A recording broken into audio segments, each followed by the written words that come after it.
Assalamualaikum warahmatullahi wabarakatuh. Selamat datang di channel kami di RCT TV.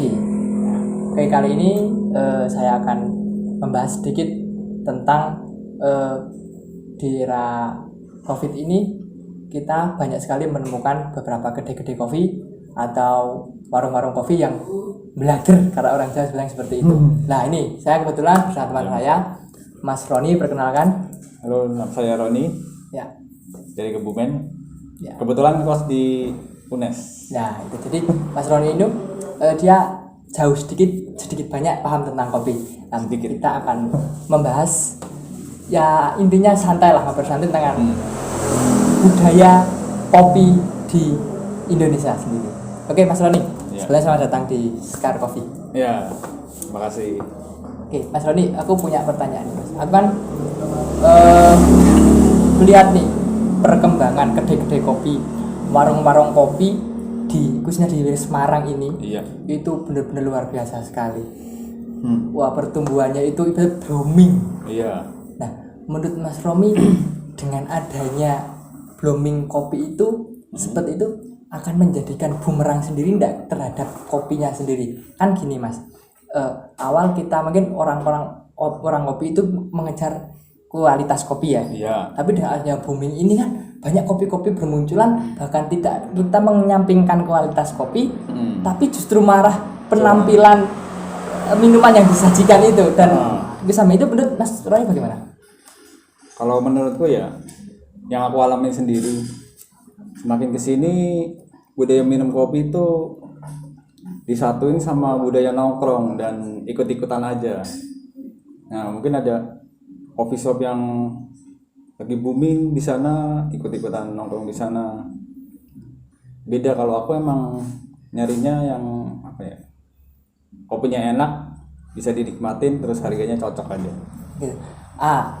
Kalau itu mengancam nggak terhadap kualitas kopinya atau ini orang jualan, sekedar kita jualan kopi sama kita yang awalnya jualan kopi memperhatikan tata cara kopi yang detail, hanya terus boomingnya kopi ini, kemudian mereka tidak memperhatikan itu, hanya sekedar jualan dan mereka laku. Kopi terancam nggak dengan ada seperti itu? Sebenarnya enggak juga ya. Kalau menurutku sih setiap kopi itu ada penikmatnya sendiri. Mau kopi saset, mau kopi yang specialty, itu ada penikmatnya sendiri. Mungkin kalau sekarang kayak apa ya? Kayak fokusnya ke untungnya aja kan. Dengan adanya booming kopi susu. Betul. Nah, itu. Kalau mengancam coffee shop itu sendiri sih enggak. Itu tergantung Segmen brandingnya, pasarnya ya? segmen pasar sih. Oh gitu ya. Jadi apakah ini? Kita kan tahu nih, sebelum bisnis booming, sebelum ini ada contoh, katakanlah cappuccino cincau. Iya. Terus coklat apa itu? Nah, ini kan umurnya pendek sekali, Mas. Apakah ini nanti juga, kalau menurutnya juga akan pendek sekali? Nah, itu tergantung survive-nya mungkin. Tergantung survive kedai itu sendiri. Ada yang setahun bertahap itu kan belum rame, ternyata tahun kedua rame. Kayak gitu. Terus sama ini apa? Kayak dia menjaga kualitas enggak sama produknya. Oh gitu ya. Soalnya yang aku alamin gini, coffee shop baru buka nih, ternyata enak. Ternyata ntar berapa bulan ke depan nggak enak. Nggak enak lagi. Nah, terus dari situ aku pindah coffee shop lagi. Oh gitu. Biasanya gitu. Jadi mungkin bisa umur kopi yang booming ini bisa pendek dan bahkan bisa malah menjadi bisnis yang panjang, tergantung tadi ya. Konsistensinya. Nah, di luar dari itu, Mas, kita kan sudah di ibarat awal aja begitu ya. Iya. Ini untuk materi yang inti nih. Mas Roni.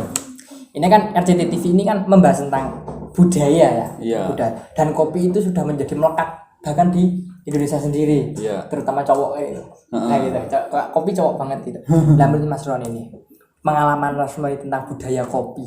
Apa sih bedanya budaya kopi di Indonesia sendiri dengan budaya kopi di luar sana? Nah itu yang aku lihat ya, budaya kopi di Indonesia itu budaya kopinya budaya nongkrong, nggak kayak di luar negeri. Kalau di luar negeri itu emang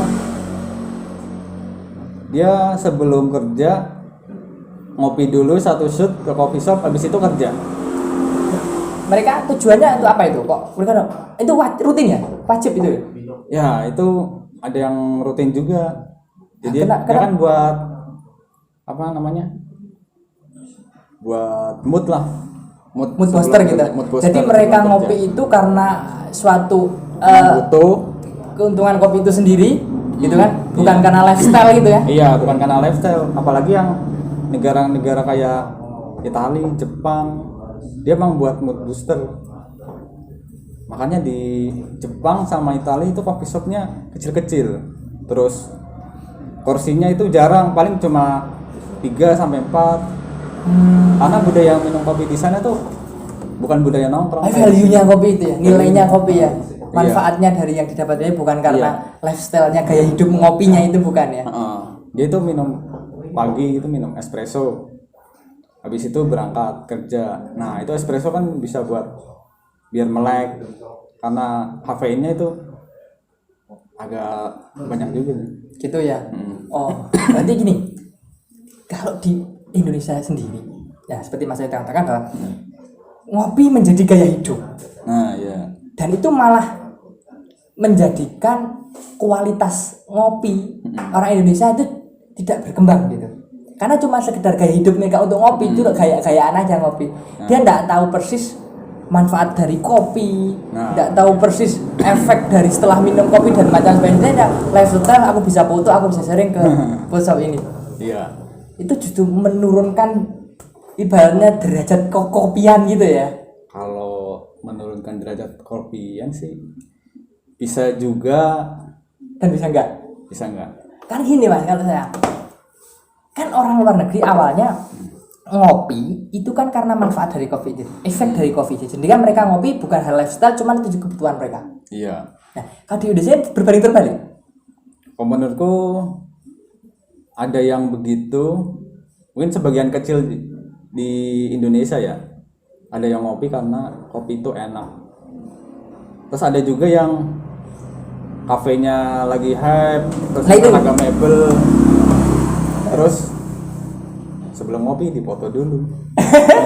Itu jadi coba punya lifestyle. Lifestyle. Kayak hidup ngopi dan Sebenarnya punya lifestyle masing-masing setiap orang. betul. Tapi kalau saya kok kurang setuju Mas dengan orang dengan hanya sekedar lifestyle ngopi itu.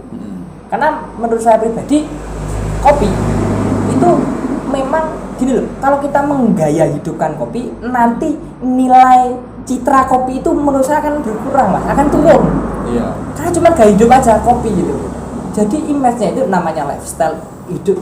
Gaya kan semakin bertambahnya tahun itu semakin tidak relevan.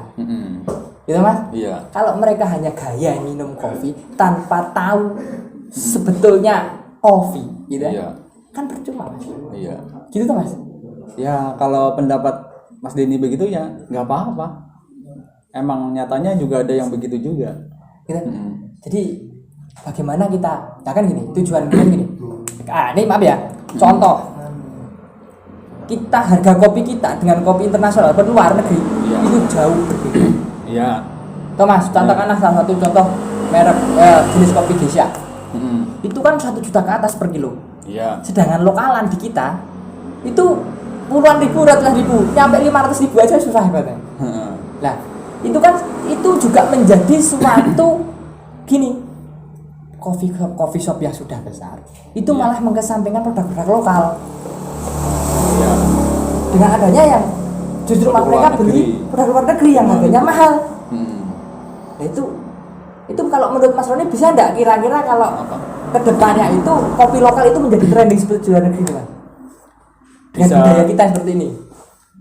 Sebenarnya kalau ngomongin kualitas ya antara kopi luar negeri sama Indonesia itu banyak sih faktornya. Kayak iklim yang nggak ada di Indonesia ada di luar negeri. Terus banyak faktornya kayak ketinggian, kualitas tanah, terus curah hujan, intensitas matahari juga itu penting. Tapi kan, Ada banyak faktornya. tapi kan gini Mas, setiap daerah dan setiap produk kan mempunyai keunggulan dan kekurangan masing-masing. Iya. Lah, kira-kira dengan adanya boomingnya kopi di Indonesia ini bisa ndak meningkatkan kualitas kopi lokal Bisa. dengan keunggulan yang kita miliki gitu loh. Bisa aja. Contohnya aja kemarin di World Barista tahun 2019, Mikael Jasin dia membawa kopi lokal dari Aceh menjuarai juara 4. Tuh, mantap. Mm-mm. Gimana tuh?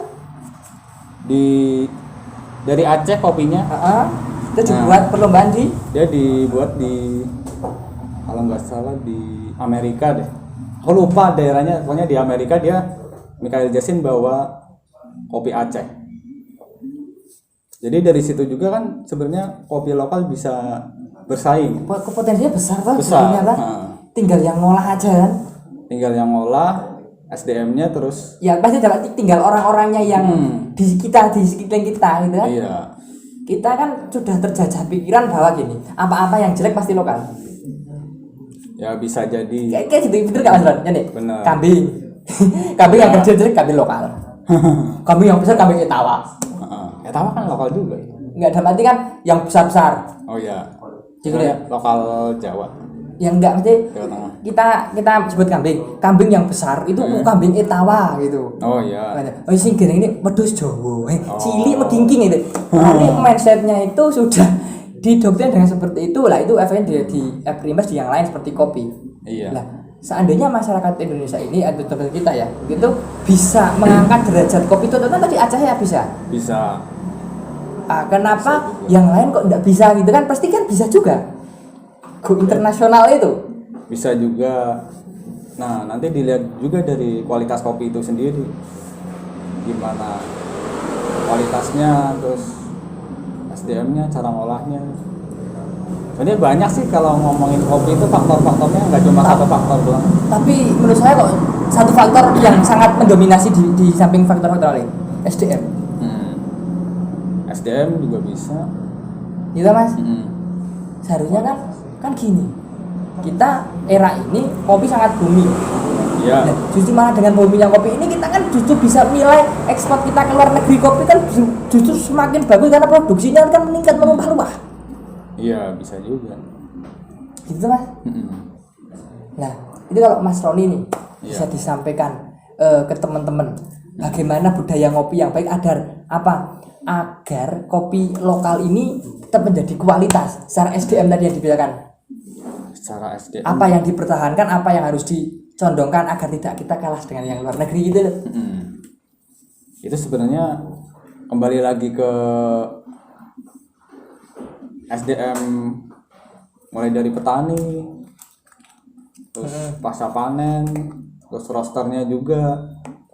Nah, yang paling ujung tombak nih, gimana baristanya ngolah seduhan kopinya dengan rasa yang enak, kayak gitu juga sih. Jadi pasca panen sampai pra panennya itu harus Itu diperhatikan secara detail.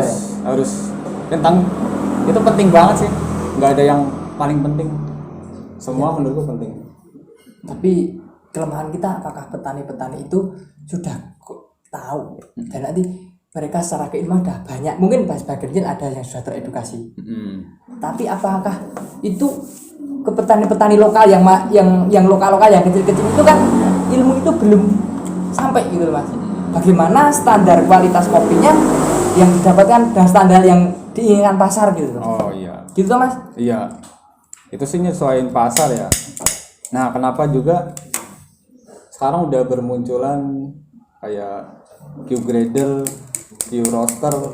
Nah, itu yang menentukan kualitas kopi juga, untuk mengedukasi kopi gimana kualitasnya bisa lebih bagus gitu.